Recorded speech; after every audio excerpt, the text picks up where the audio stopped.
What goes on, guys? We're back here again with yet another review, and today we're going to be taking a look at the clone Son of Goliath Thailog from Gargoyles, the ultimate action figure by Neca. Now, this is the second edition, or the second figure in the line. I thought Demona was going to come first, but it seems as though Thailog, I guess maybe it's a mold thing, Thailog came out first.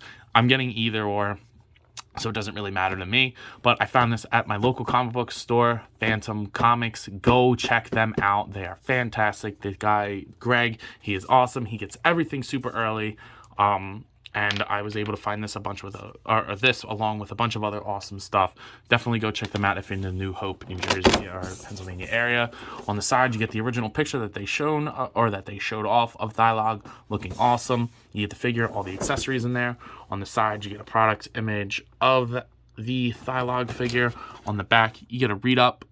If you want to read that, you can go ahead and pause there. You get to see the figure again with some product shots, a little bit of the accessory usage over there, different image on the other side. I mean, pretty similar. Nothing too crazy on this packaging. The art on the front is gorgeous. I really do like this image of Thailog. I think that looks super, super sick. On the top, you get Thailog.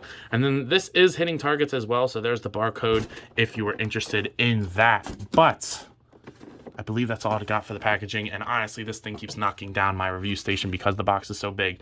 So let's stop fucking around and open this bad boy up. So taking Thailog, the half-son of Xanatos and Goliath, out of the packaging. I mean, it's what I expected, but it's still super, super cool. Now, the accessories, which we'll talk about in a little bit, go crazy. Like, I don't... It's actually kind of nuts how much they did with the accessories. I don't know. It's just hard to explain without actually showing them. So I'm gonna go ahead and wait and then show you guys when the time comes.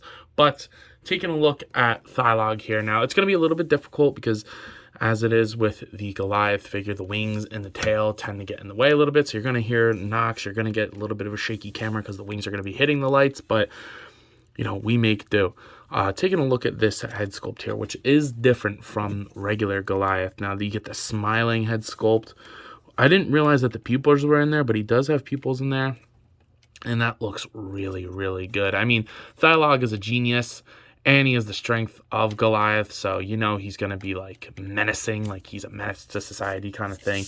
And, you know, I think that face represents that pretty well. Now, the body is a complete reuse from Goliath, which is totally fine because in the show, they use the same character design for that exact reason because it's cheaper. So Neca went ahead and did that same thing. So you get the sculpt on the wings, which look really, really nice.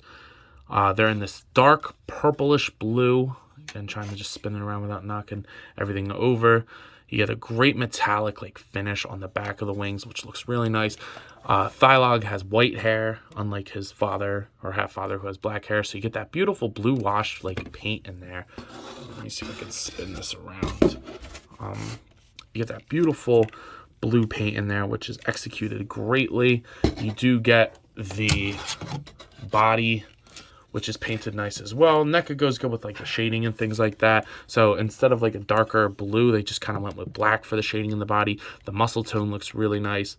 You get the hands, which look good. You get a couple different hands, which I'll show in the accessory segment. And instead of brown for Goliath, we get blue for Thailog. And I like the way that this looks. I think this looks pretty cool. The belt buckle and strap is painted very nicely. It goes all the way around. It does. Trust me, I can't get it that angle right now, but you get the feet. The shading goes great through all of them. And then you get the tail, which, you know, isn't really much detail. I kind of wish they put more detail into the tail, but that was my complaint with Goliath too. Kind of just feel like the tail doesn't really match the rest of it. But, you know, it's not that big a deal. If you want a more in-depth look at the body for this, go take a look at my Goliath review. I go a little bit more in depth, but I want to focus on the accessories for this guy. So let's go ahead and take a look at those. So taking a look at the accessories here, you do get 2 fists, which is pretty standard. They look really nice. I mean, they match the rest of the body. You do get a gripping hand which looks good, which you didn't get this with Goliath. And you get the gripping hand for the gun. So the hand is soft enough to where you can kind of just push it in here and then, you know, push and twist kind of deal, but I can't.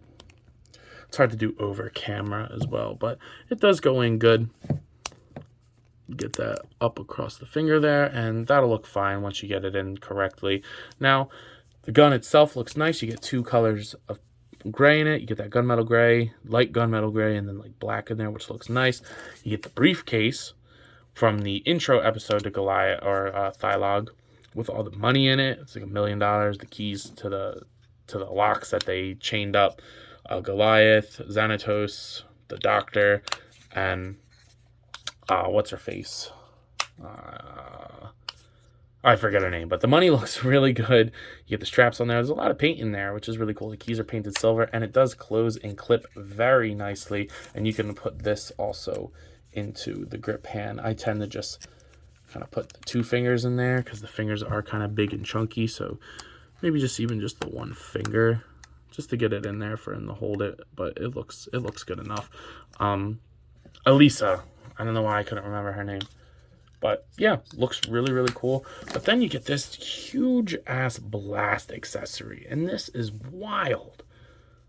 You get a huge explosion for the cannon and the missile. So you're probably wondering, well, there's no peg hole on this. Where the hell does this go? Now, this isn't a gun. This is a missile launcher. So boop, pops off like that. You put the missile capsule, plug that in the front, and then go all the way over here and plug in the gun, and that looks sick. Like, I don't really think they needed to do this, but honestly, it's pretty cool. And if you're like stop motion, this could be pretty cool to like spin it around. But it looks pretty freaking awesome. I like the paint on there. It looks accurate from the show with the orange and the grays, and then like the bluish gray to kind of like encapsulate what's going on. But yeah, it looks very cartoony and very accurate. I was a little confused as to what this was for at first. And then I was like, oh, the gun comes apart, which is a really, really cool little detail. So I like that a lot. Very cool accessory. As for Thailog's articulation, I'm just going to run through it really quick. The head's not really going to look up. It does look down. You do get side to side and pivot. Shoulders are going to move up that far, down. They're going to rotate all the way around. You just got to watch the wings. The wings swivel. They're on clicking joints, which is cool. And then they'll hinge in and out, which is really nice. You do get a diaphragm joint that'll pivot that far that way, and then waist swivel, but it'll rotate at the top too. It'll crunch a little bit forward and a little bit back. Nothing too crazy, but you know, it works for me. Hips move outwards that far. You do get a thigh rotation. They'll kick upwards that far, back pretty far as well. Single jointed knee. The ankle move up, down, and swivel. And then the toe joint will go up and down, and that'll pivot a little bit too. And then the tail hinges. So, sorry with the whole clicking and tapping thing. It's just a pain in the ass right now. And swivel, and then a bendy wire in there. So, great articulation. Same thing as Goliath. I kind of wish he was pinless. But the joints are very tight because he is kind of a heavier figure, especially if you decide to use that accessory in your display. He's going to be a little bit heavy, but it does work very, very nice.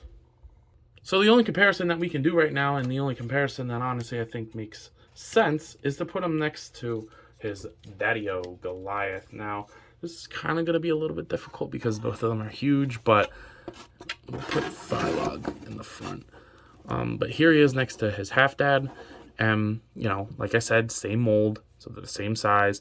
It's just you get different head sculpts and different paint apps. But honestly, they look good together. This is actually kind of trippy seeing them together. It's really cool. And I just can't wait to get the rest of the figures in this series because I think they're all going to look great when they stand together. So you might be asking yourself, yo, Ant, what are your final thoughts on this guy? And I gotta say, he's what I expected. This accessory, I knew he was coming with it, but I didn't really think it was going to be as big as it is. And I honestly really like the briefcase. I think this is a cool generic accessory that you can use in different displays, but it's still cool to have. As for Thailog himself, not a character that was high on my list, and I don't think he should have been the second entry into this line, especially considering he's mostly repainted, but you know, still happy to have them. I'm going to get pretty much any Gargoyles that they make. I mean, it's Gargoyles.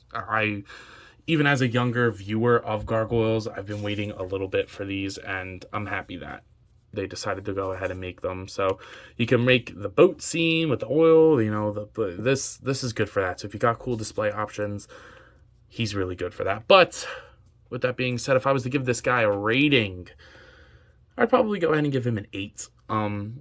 You know, pinless update would have been nice. I think we could have used another grip hand so we could have the briefcase and the gun at the same time. And the accessory is big, but maybe a little bit too big. I mean, I don't really know. Like, the wings are already really cumbersome, so adding this to it is, you know, it's just a lot of retail space. But other than that, he's pretty perfect for what he's supposed to be. So I believe that's all I got. So if you've not already, do yourself the favor and me and like, comment, subscribe to the channel. It is greatly appreciated when you do those things. Also, be sure to follow me on Instagram and TikTok. It is, you know, I post a lot on there, and I have a lot of fun on there, and I think you guys will enjoy a lot of the content that I have up posted. But I think that's all I got for today. So, as always, I'll see you guys in the next one. And, of course, let me know. You copping? You going to pick up Thailog? Let me know. I'll see you guys later. Peace.